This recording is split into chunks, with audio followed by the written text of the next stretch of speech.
Okay, it's September 17th, and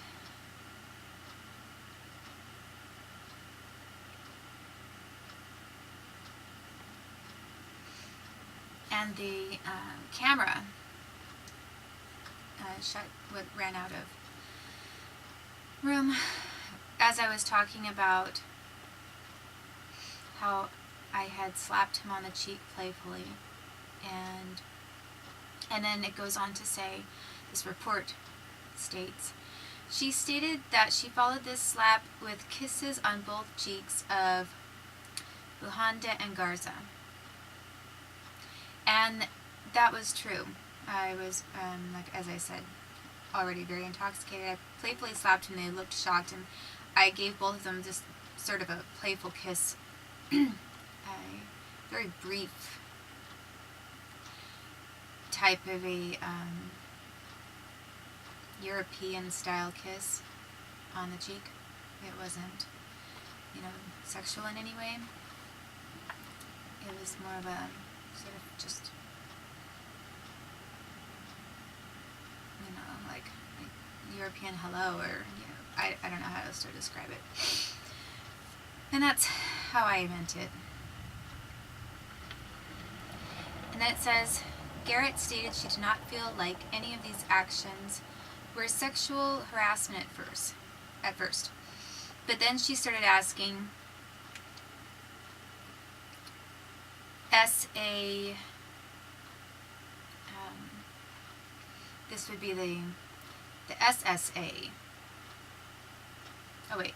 See, wait a second. This is how they wrote it. Stated she did not feel like any of these actions were sexual harassment at first, but then she started asking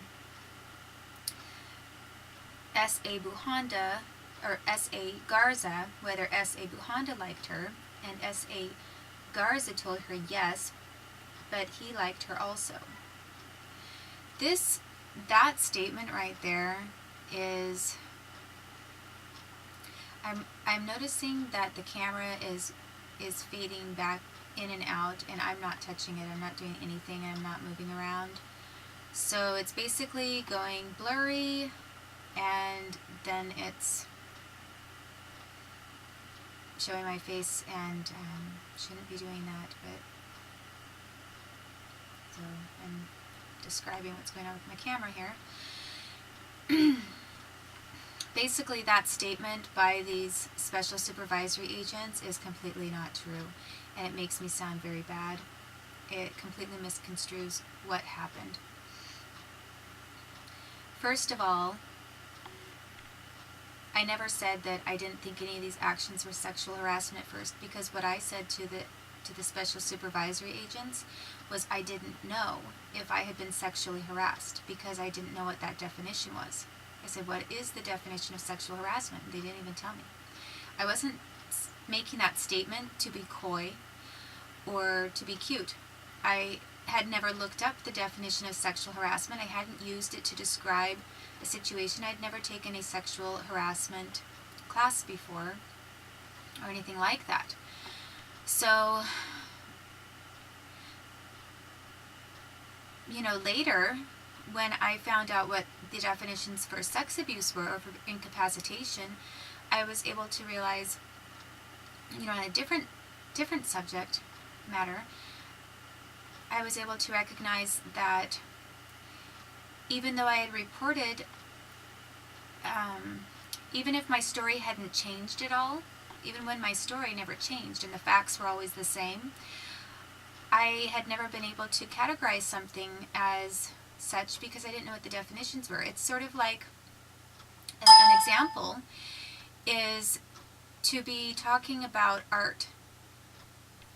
And if you are describing art and someone says, you could say, you could go around a museum and say, and point to a bunch of works by Monet and Renoir and a little bit of Degas, whatever, and say, I like this, this, and this. And then someone could say, oh, do you like Impressionism? You might say, if you didn't have any training in art or didn't have an education in it or hadn't heard how it's defined, you might say, I don't know. What is Impressionism? And yet you just identified and pointed out several different paintings and different pictures and things and forms of art that were Impressionism, and you didn't know it because you hadn't been educated to know, what people were describing, what sorts of things fit into that description, Impressionism. So in the whole context of sexual harassment, where most of my life I was completely celibate, and when I dated I didn't even touch anyone, not even to hold hands, to then later be assaulted and having no idea what some of the criminal definitions for sexual assault and sexual harassment and that kind of thing were, I had no basis for knowing exactly how to describe what had happened to me other than giving facts of he did this and then he did that, or I did this and I said no, that kind of thing. So this statement that I said I didn't feel these actions were sexual harassment at first, I feel is not very honest, or if I said that, I felt guided and led to say that by the special supervisory agents who were wanting me to use the word sexual harassment, and they kept bringing that up and trying to say, so you didn't feel that you were sexually harassed, right? I mean, they coached me in a sense that, like lawyers, they tried to frame everything that I said and tried to encourage me to agree with them and nod my head when they knew that I didn't know what those definitions were. And I'm positive that they knew that I didn't know. I don't know why I know they knew I didn't know, but I do know. Because anyone who is educated enough would be able to recognize that the facts fit the description. So they knew that when I was talking about these things and saying I didn't know, that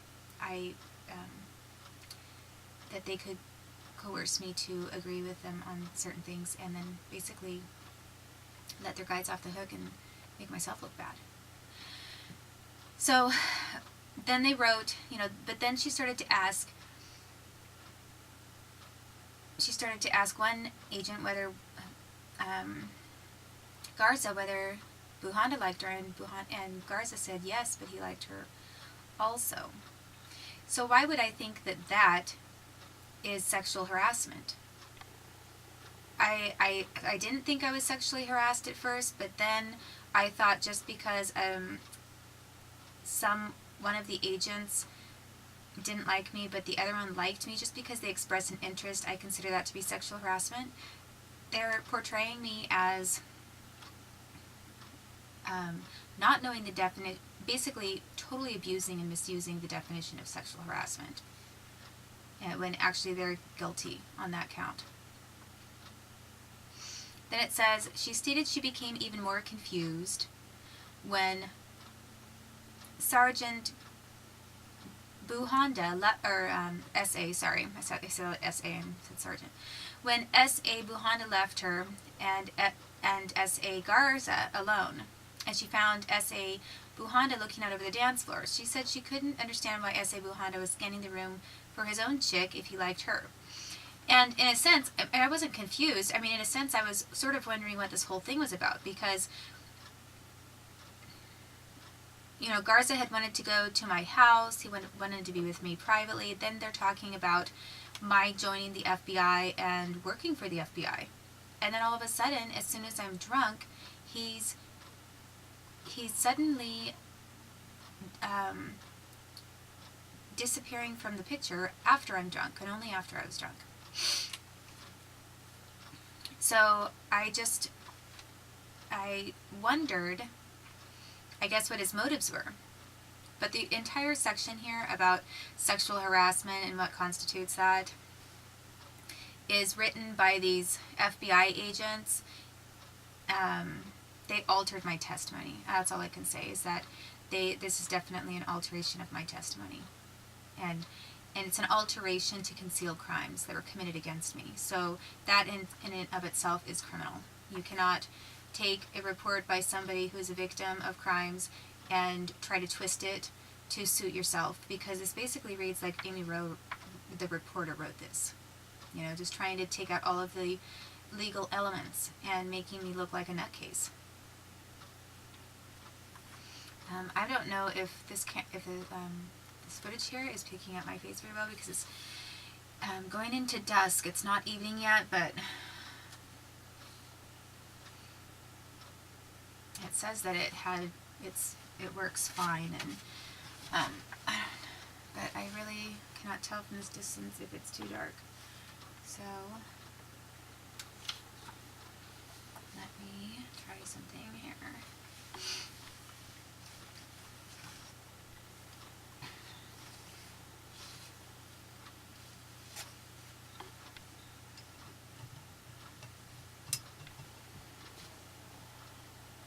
Oh, there we go. Very blurry again, isn't it?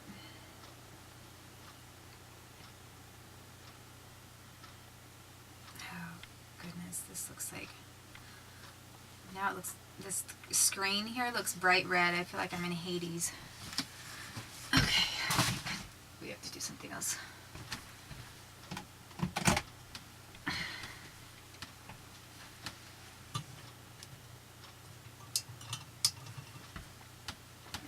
Better. Not so glaring.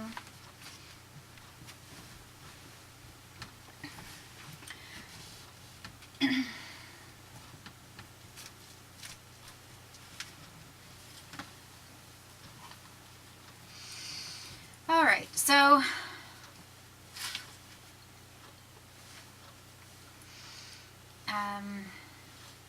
as I was saying,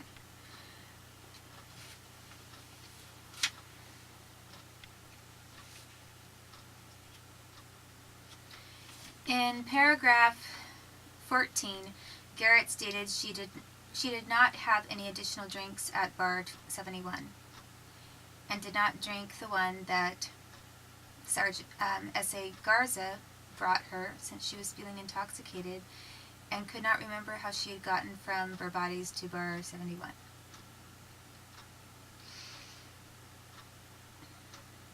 And that is sort of true. Basically,